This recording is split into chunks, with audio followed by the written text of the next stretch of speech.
Hello les scrap addicts, c'est Justine. On se retrouve aujourd'hui pour une vidéo tuto dans le cadre de mon partenariat avec l'enseigne Zibuline. Comme vous pouvez voir, je vous ai pas attendu, j'ai déjà commencé à faire des petits cachets de cire pour mon projet qu'on va faire ensemble.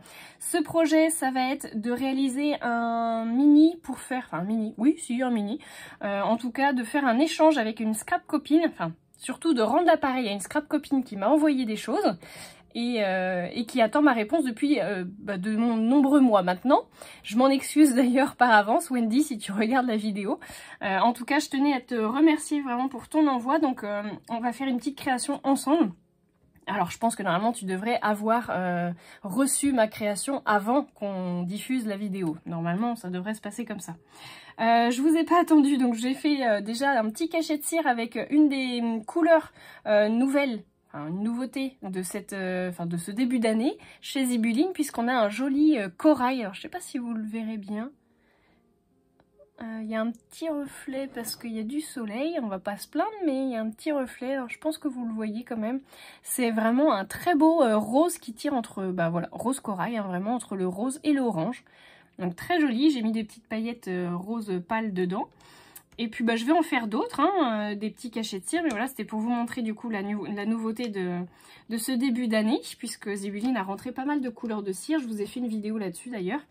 Et j'ai également reçu une nouveauté qui est une vis de reliure, donc ça se pose très simplement, hein, du coup il y a juste un trou à faire. Et puis vous venez visser votre vis dans l'ensemble de vos éléments à relier. Donc les éléments qui vont être reliés avec cette vis, ça va être ce genre de petite pochette qu'on va faire notamment ensemble.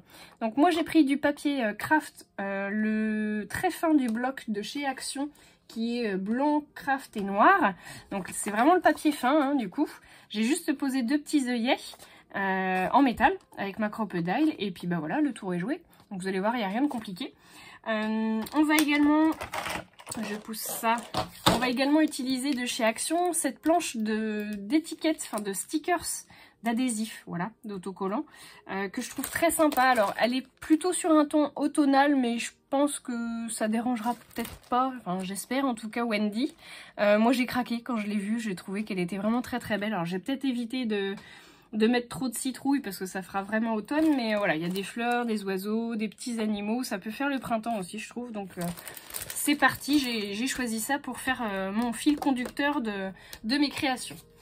Trêve de blabla, je vais juste couler ma cire puisque j'en ai une qui attend, sur lequel j'ai fait un petit mélange, hop, qui est sur le feu. Donc j'ai mélangé du blanc avec le reste de mon rose corail.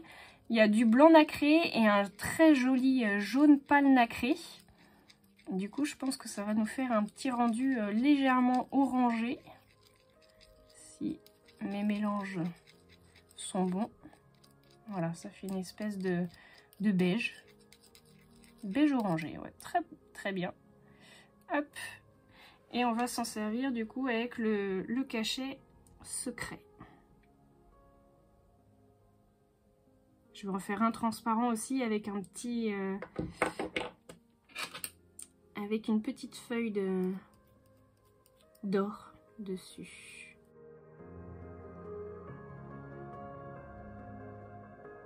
Mes cachets de cire sont finis. Je vais pouvoir passer du coup à la création de mes pochettes. Alors, pour ça, il va vous falloir une feuille A4 dans le type de papier que vous souhaiterez.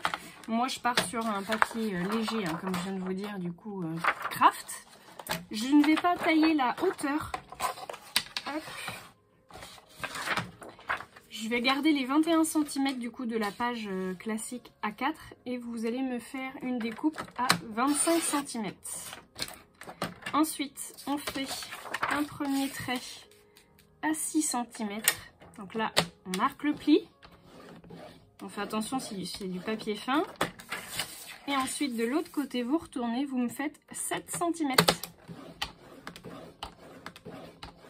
Voilà.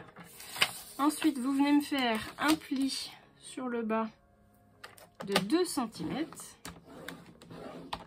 Ce qui va correspondre à mon revers ici en bas. Et en haut, vous m'en faites un de 4 cm.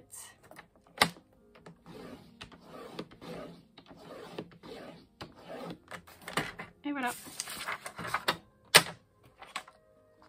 Vous venez me couper les 4 coins, les 4 angles du coup, et vous n'aurez plus qu'à faire le collage. Alors, vous me voyez couper du coup les angles comme je vous ai expliqué, et vous devez me voir également biseauter légèrement les revers. En fait, voilà, je coupe droit ici et là, hop, je biseaute sur chacun des côtés pour faire une jolie forme du coup sur ma pochette. Je trouve que le rendu est plus sympa. Vous allez voir également que je vais couper l'intérieur, voilà, là vous me voyez faire. Je coupe également du coup l'intérieur pour qu'elle soit aussi légèrement en dedans. Donc là je mets un petit repère pour couper l'autre côté et le tour est joué.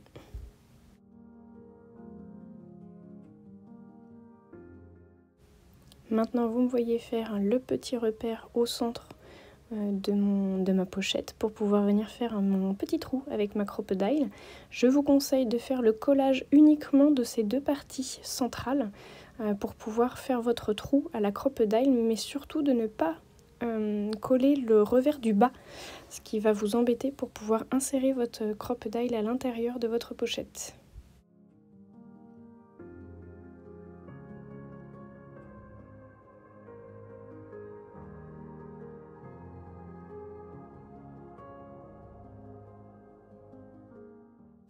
J'ai commencé par faire le trou sur le revers du coup de ma pochette.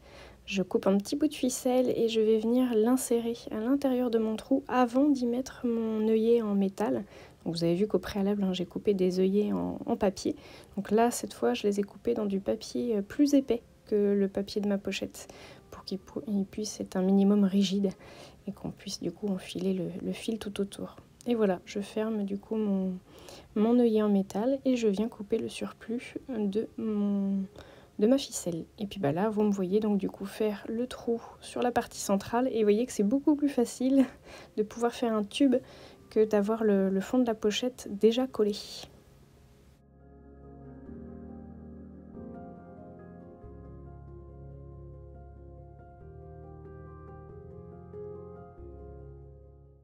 Et enfin, vous pouvez venir coller du coup le bas de votre revers pour terminer votre pochette.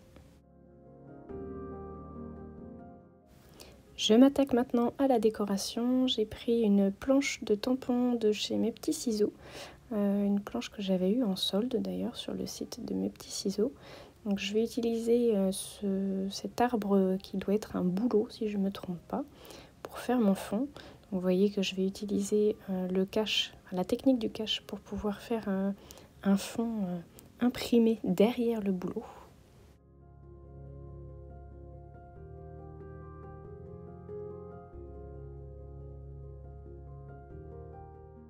Là, j'utilise mon fameux texte moucheté, un tampon bois de chez Florilège qui pour moi est un vrai basique à avoir. Maintenant, vous me voyez utiliser mes crayons de couleur Faber-Castell pour pouvoir mettre du coup en évidence ce fameux bouleau, ce fameux arbre.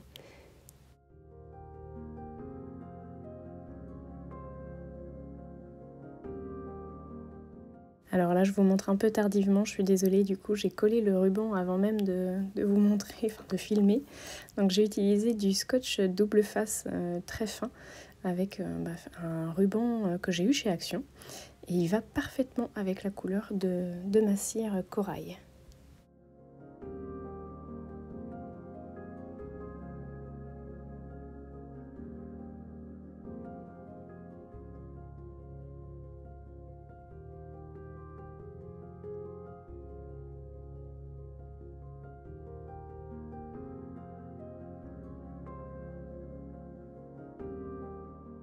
J'adore ces petits stickers pour coller les cachets de cire, je trouve qu'ils tiennent vraiment très bien et vous allez voir que je vais même coller derrière directement mes petits pistils.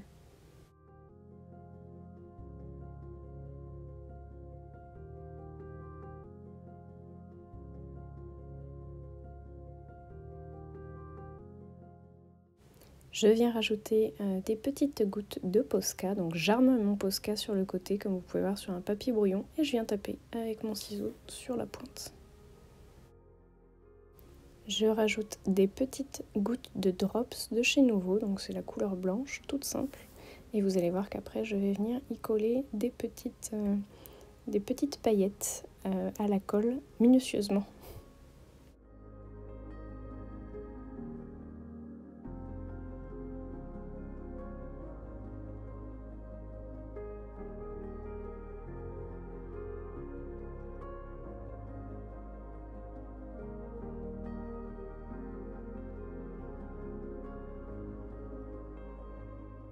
Et voilà, mon petit assemblage, mon petit album de pochettes est fini. Donc, il y a eu quelques changements. Déjà, j'ai mis que 4 pochettes au lieu de 5, parce que je trouve que c'est déjà relativement épais, alors que je ne les ai pas remplies. Donc, vu que j'avais mis des cachets de cire, je me suis dit, oulala, attention, t'emballe pas. Et finalement, au niveau de la reliure, donc comme vous pouvez voir, je n'ai pas mis la vis de reliure. J'ai un autre projet en tête pour la vis. Par contre, j'ai reçu cette matrice de découpe avec cette reliure. Donc cette matrice-là, qui est trop mignonne, enfin j'adore. Donc vous voyez, vous avez un grand dies pour faire ça, comme moi j'ai fait là, collé par-dessus. Ou alors vous avez carrément les petits trous pour perforer directement votre carte dans la même pochette. Hein. Voilà, elle est vendue comme ça en fait. Hein. Donc ça, je trouve ça super bien. Et la petite reliure là, elle est trop mignonne. Elle est réutilisable. Vous avez 2 clips en haut et en bas. Voilà, ceux du milieu, ils ont juste un tout petit téton. Voilà, je sais pas si vous verrez. Et donc du coup, bah, vous pouvez la fermer et l'ouvrir à volonté. Je trouve ça trop beau. Elles sont toutes transparentes. Il y a plusieurs couleurs. Hein, donc bah, moi, c'est la transparente. Mais il y en a aussi, je crois que je dois en avoir une bleue. Et je dois, voilà, j'en ai une bleu ciel, je vous la montre. J'ai une bleu ciel comme ça. J'en ai eu une violette aussi sur lequel j'avais fait un projet pour le version scrap. Donc ça, je suis sûre qu'il y a ces couleurs-là. Je crois qu'il y a du jaune, du orangé, je crois un peu. Mais c'est toujours dans des tons assez transparents, assez pastel. Voilà, donc je vous montre tout de suite mes créations. Il y a 2-3 petites finitions à faire encore. Donc la première, vous l'aviez vue. Ensuite, on a celle-ci, où là, il faut que je refasse certaines drops, parce que j'ai mis les doigts dedans, forcément. Hein. Je pense que si vous me suivez depuis un moment maintenant, vous me connaissez. Je finis toujours par mettre les doigts dedans. On a celle-ci également. Alors, j'ai utilisé beaucoup de planches de tampons de chez Mes Petits Ciseaux, du Happy Little Fox également, du Florilège. Ça, c'est une matrice de découpe aussi de chez Mes Petits Ciseaux. Une porte. Je trouvais vraiment très sympa. Voilà. Bah écoutez, j'espère que ça vous aura plu. Moi, je pense que je vais m'atteler à faire une petite boîte pour y glisser mon mini-album. Voilà, de scrap bidule. J'espère que ça vous aura plu. N'hésitez pas à me laisser vos petits commentaires et vos pouces en l'air, hein, bien sûr, si vous avez aimé. Et moi, je vous retrouve très vite pour de nouveaux tutos. Gros bisous tout le monde.